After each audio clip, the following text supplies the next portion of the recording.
Well, Jake Butt tweeted that you had you put on a show. Why is he tweets, man? Yeah, he does. He's got all the insight. Do you feel like you put on a show like he said? Yeah, I felt it was a really good day. I felt good. We were moving along pretty quick too, being using our time efficiently. So that was always a good thing. You didn't get invited to the combine. Did that give you extra motivation to perform well today? Yes and no. I mean, it's so before it's just something that unfortunately happens. Kind of used to it, but not happy about it. Yeah, I mean, pro day's a big day. You get to come out and throw, and at the combine you only get, I think, 16, 17 actual throws that they're actually looking at you and not servicing other positions. So this is an opportunity to actually go out there and throw the ball around. As you look back on this last year, what difference did it make in your quarterbacking, working with this staff and going through what you did? Yeah, I think the biggest thing is I've learned a lot, and I've learned a lot in my previous 4 years, but you have different coaches that teach a little different ways, and I feel like I have a better grasp of football, understanding defenses, understanding offenses, and they just helped me to kind of come into my own and just go out there and play, and not worry about anything else really. What kind of questions do they ask you? I mean, there's like 2 interview processes. I don't know, but I don't know if they share it. But the first one's like, be like a normal person. Where do you come from? Stuff like that. Just kind of getting to know you a little bit. Then after that, you can start getting more into football stuff. And I'm sure quarterback's different just because I want to see what you know, what you don't. And I'm very fortunate to come from pro systems that a lot of the terminology might be different, but it's still the same general concepts. Is there any concern about your commitment to football with Australia and all that? When they ask you about that kind of stuff? They just asked me, basically it's like, what are you going to do after football whenever you're done? So I rephrase it like, after I'm football, after the Lord says I can't play anymore, then I'll go to med school. But no, you can't throw a football around and really be competitive when you're 40 and haven't played for 20 years. So we're going to play football as long as we can, and then school's always going to be here, and then I'll apply and move on from there. They asked you if you're normal. Is that what you said? Well, that's how I interpret the basic first interviews. They just have scouts asking a bunch of questions like, what's your home life like? Do you drink? Do you do this? Do you do that? It's like, never been suspended, never had an issue off the field. I'm clean, I guess. Like, I don't know. Not even a speeding ticket? They ask you I about got that? pulled over once, but I think everyone here has got pulled over, let's be honest. Never. Cast aspersions like that. No. You guys cried at the wheel, don't lie. You did, I know you No, did. Nick does. That's what they know. That's his thing. You cry when they pull you over. Oh yeah. Wasn't me. What about the second interview process? They want to, it depends because you have guys you haven't met before, so they just want to get to know you real quick and then start talking ball. Start talking, coverages, fronts, alignment, offense, stuff like that, and kind of get more into football rather than to kind of the boring stuff. But obviously they want to know if you mesh with their guys because that's, going here, I mesh really well with our teammates, so that's very important. And if you don't have guys that get along and willing to work for the same goal, it's not going to be a successful team. What sort of advice have you gotten from Harbaugh and Jed Fish about going through this process? Yeah, with those meetings, it's just, hey, you know your stuff. We teach the same things. So it's just like, hey, if something comes up and you want clarification, ask for clarification. Ask those questions, just like we normally would in a meeting.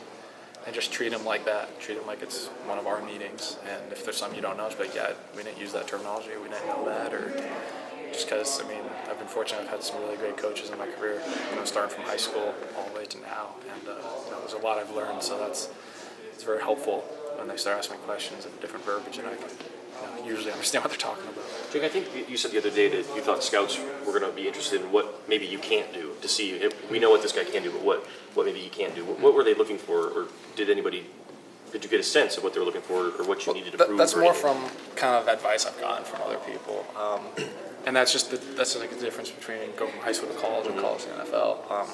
Because if you're in the pot, let's say, then everybody can play.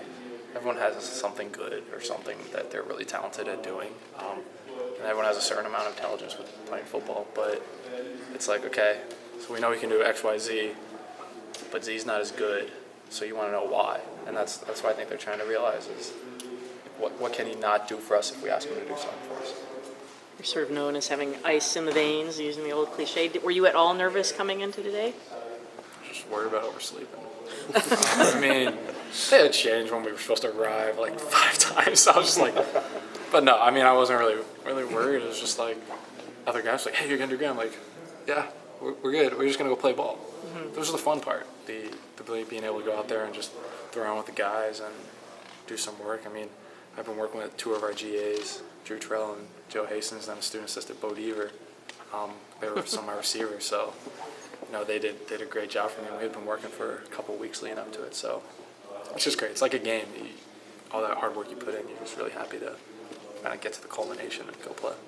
Have you done anything med school related at all, or has it been all football since the Citrus Bowl? There's been football Has it been and masters and football and masters. That's basically all I do. If I'm not here, I'm studying at home. What is your master's in? Kinesiology. So, Any opinion on the quarterback competition that's going on right now here? any opinion? Yeah. Man. Dan wants to know who's going to start. Dan was asking you. Dan, I think you're going to start. You got any eligibility left? Okay. I think I have 4 years eligibility left. Sign 'em up. No, I mean, because we'll work out around the same time that they practice. And, we were preparing for this, and I just see parts of practice. And, I've seen guys, I've seen every single quarterback do something good, and I've seen every single quarterback do something bad. Obviously that's a better question for the coaches, but I don't know. I mean, I don't know who's going out there and, I guess, leading, but the good thing is guys can compete, and usually competition can breed better athletes, better players. And everyone's going to want an answer after 15, but 15 practices, but you don't need one yet. That's a good thing. But at the same time, as a quarterback, sometimes you want to know because you can approach it differently and not look over your shoulder. But yeah, I mean, whoever is playing the best, that's who's going to start. That's who's going to play. And that's kind of, if you guys have figured that out about Harbaugh, he does not care. If you take care of your stuff off the field and you can play on the field, you're going to play. And if you're the best guy, you're going to play. And it's as simple as that. So with the success you've had this last year, you don't get to name your own successor. No, God, no, that's not my job. I don't want that job. If I wanted that job, I'd be freaking GAing. I'd be going into coaching. No, I mean, I could sit back and say who I think, but I haven't watched all the film. I haven't seen how they react after something bad happens. What are you doing? No, you can't take me anywhere, right? Goodness. But yeah, I mean, I think a big thing is how someone reacts after a good play and after a bad play. Because a neutral play, it's like, all right, usually there's no emotion, but how does he react after he throws a pick? How does he react after they throw a touchdown? I think that's a big telling sign of kind of how the quarterback is.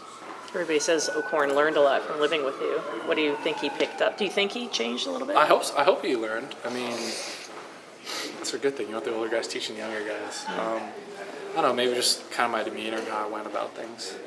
But, me and John are very different guys. I think that's a big thing that he'll be the first to point that out. That's just how he is because he's, like my little brother. So don't tell him I said that. He'll be pissed. But, no, I mean, yeah, we're very different people. But, yeah, I mean, hopefully I could share a little wisdom or knowledge. And even if it's one little tidbit, that's better than nothing. So.